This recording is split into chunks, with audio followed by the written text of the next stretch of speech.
নবীজি বলছে যদি কেউ ক্ষমা চাওয়ার পরে কোনো কেউ যদি ক্ষমা না করে সেজন্য আমি নবী সুপারিশ আশা না করে।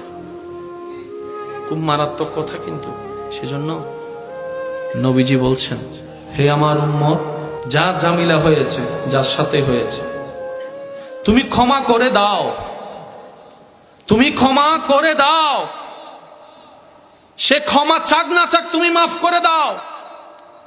তুমি যদি মাফ করলে তোমার ইজ্জতের কমতি হয়, আমি মুস্তাফা থেকে হাসরের ময়দানে তোমার ইজ্জত বুঝে নিও।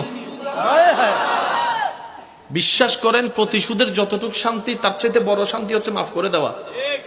আমাকেও বলার দরকার নাই, কাউকে শোনানোর দরকার নাই। আপনার জীবনের সবচেয়ে বড় শত্রু যে ইনডোর হোক, আউটডোর হোক, ঘরের হোক, বাহির হোক, যার সাথে আপনার বনেও না, যার সাথে চেহারা দেখতে ইচ্ছে করে না, এরকম কেউ থাকলে শুধু মনে মনে আমার দিকে তাকাই হলো কথাটা রাখার জন্য শুধু মনে মনে বলেন,